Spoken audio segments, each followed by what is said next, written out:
But obviously the big thing is the comment that we played during the open of the show, which was there's entertainers and competitors, and he's an entertainer. And immediately the internet went nuts, as the internet's willing to do. He's a competitor. Did I say entertainer? Yeah. I'm sorry. He's a competitor. He's not an entertainer. There's competitors and entertainers, and he's a competitor, not an entertainer. And immediately the internet went nuts and thought that was a shot at Shedeur Sanders. So I want to play the entire question and the answer. Now, Aditi's going to join us at 7:20 today. Here's Aditi talking to Dillon Gabriel on Channel 5. Hit it. You gave us some fabulous wisdom on how you tune out the noise and you don't let it infiltrate yourself. Will you share that with everybody at home? It's just part of it. You know, there's entertainers and there's competitors. And I totally understand that. And my job is to compete. And that's what I'm focused on doing. Of course, we're doing this mid-game, but, it's something that I'll get used to and just want to be the best team that I can and create an environment where we can all go do our best work. That's all we want to do. So somebody definitely said something to him after the game that the internet was getting worked up about this sort of commentary, because there was an explanation later on with questions in the post-game press conference that Dillon Gabriel conducted. So here is his first explanation of the entertainers versus competitors line. Go ahead. All you in this room are entertainers. You have a job to do, and I respect it. Right. And I'm a competitor, so I have a job to do as well. Understanding that, that's how I've lived by, and I've said that multiple times. So definitely not a new quote, but something that I've definitely said before. Anybody find evidence that he had said that before? I don't. Did we have the internet sleuths on it? You remember the time where you and I were going, what's keep the main thing the main thing? And we didn't know. And people were like, Ken, people have been saying that for years. And then that's all I've heard ever since is keep the main thing the main thing. Here's him continuing further. He says it was not a shot at his teammate, Shedeur Sanders.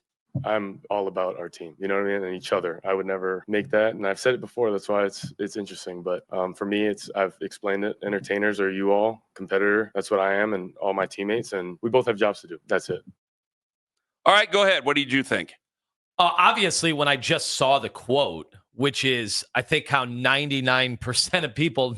I mean, yes, there were people watching it live, but I think 99% of the people that saw this quote relayed to them in a group thread, on a Reddit board, or just at the feast where we were, I think they all assumed it was a shot at Shedeur Sanders.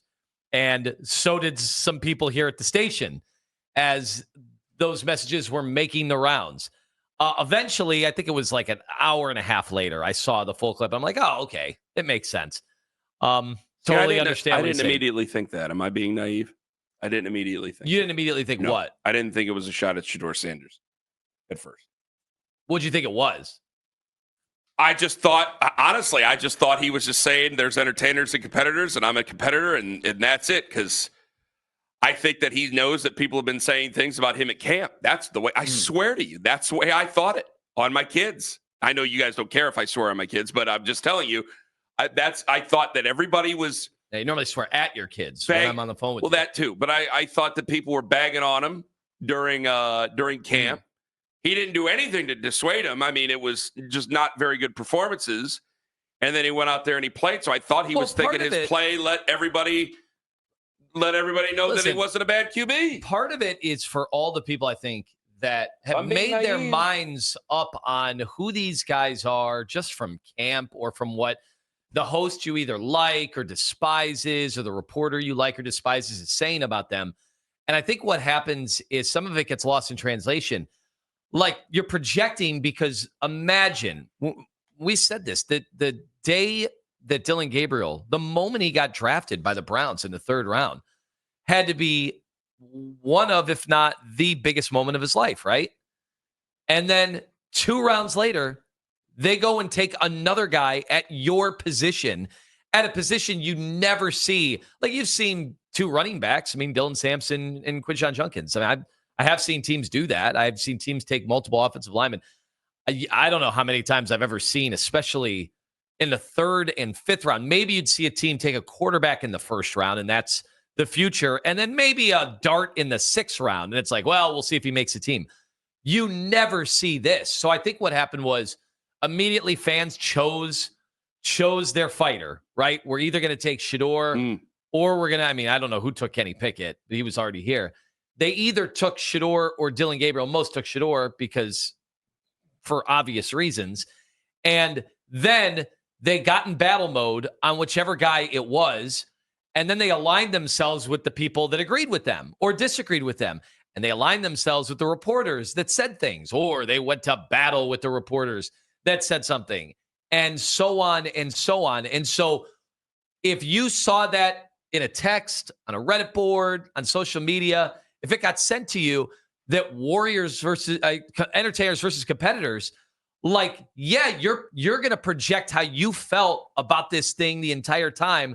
And if you hate Shedeur Sanders and you love Dillon Gabriel or vice versa, you're going to jump to a conclusion on what he said, especially if you didn't hear the context. If you didn't hear anything else, I am shocked that you, just hearing him, didn't think there was either an ulterior motive or a message. I mean, I'm willing to say I was naive if you thought I was being naive, because there might be, because you would have been right. Well, there might be something. Well, yeah, but still, there might be something subconsciously where I'm trying to hold on to this thing without getting it into a mess. I mean, there's been plenty of people saying that this quarterback search is a mess, and I go, is it really a mess? They just haven't said that Joe Flacco is the guy right off. But I think common sense said that he was the guy. If you were under the assumption that Joe was going to be the starter for the season, I don't think it's a mess. But I'm just holding on, like, is it a mess yet? Have they made it a mess yet? So in my want to not make it a mess, am I overlooking some cues? Now, he explained it pretty well in the post. That's where I would take it there. Yes, the video put out without the question then? Because it's not that much harder to rewind another 7 seconds and put the question out there. Oh, it's a good line. They're seizing. It's a good line. Okay, NFL, right? It was the NFL. That's my point. It wasn't random guy. It wasn't McNeil. It wasn't, your normal Browns fan that is putting it out there. This was the NFL that put that out there. I'm on the video right now. It's got almost 2 million views from the NFL. Yeah. Not from anyone else, not from the Browns. And by the way, most of those people will never see that it was clarified. No one will ever see the full context. Correct. Like, they went to bed last night, 2 days later, going, oh, did you see the Browns? They got quarterbacks feuding. That's just what it's going to be. I mean, that's their job. I mean, the NFL, he's not, this is crazy to say, he is not an entertainer. He's a competitor. The NFL is all about entertainment. That's an entertaining quote.